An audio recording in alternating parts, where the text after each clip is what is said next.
Sunteți primară? Nu Consilier? primară, consilier local. Avem opinia liberă și este literatura aceasta și promovăm. Nu aparține să la un partid. Și importante nu, suntem persone deceduri. Da. Și noi repartizăm aceste ziare și vorbim și cu oamenii despre biserică, despre mitropolie.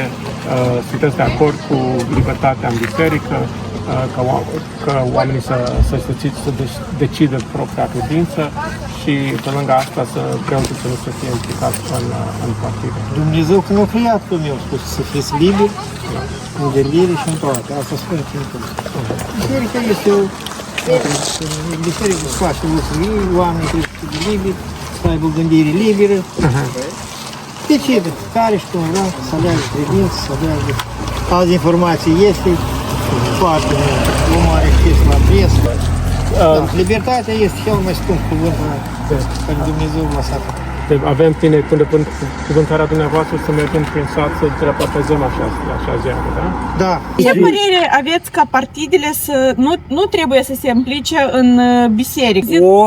Biserica în partide nu trebuie. Adică Nu partidele se implică în biserică, dar biserica în partide. Și așa și invers, adică nici biserica să nu se implice în partide. Deci credeți că este o idee bună, adică toți fie independent. Foarte bun. Biserica niciodată în politică nu s-a băgat, nu s-a vărit ca în timpul Cum acum? Suferă sătenii din sat care nu... Nu pune societatea. Societatea, corect, și societatea, la fel. Și la fel, preoții nu trebuie presați sau plătiți ca să facă campanie electorală pentru un partid. Preoții trebuie să trăiască cum e ca în Europa. Din jertva care lumea o duce la biserică. Dar să mai aibă salariu. Ați văzut dacă ați fost cineva, fetelor, prin Europa?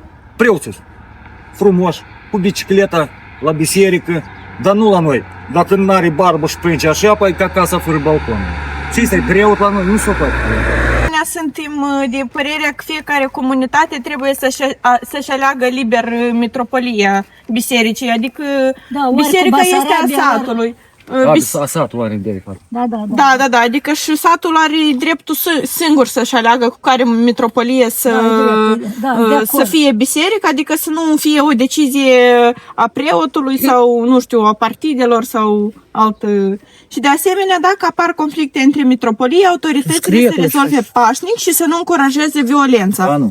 Sunteți de acord cu asta, da? Numai decât, dar cum? Am înțeles. Și bisericile să nu, amul la biserici și business. Du-te la spovedanie la biserică. Cui să te spoveduiești? Bine, mulțumim mult. Deci ați fi de acord cu asta, da? Numai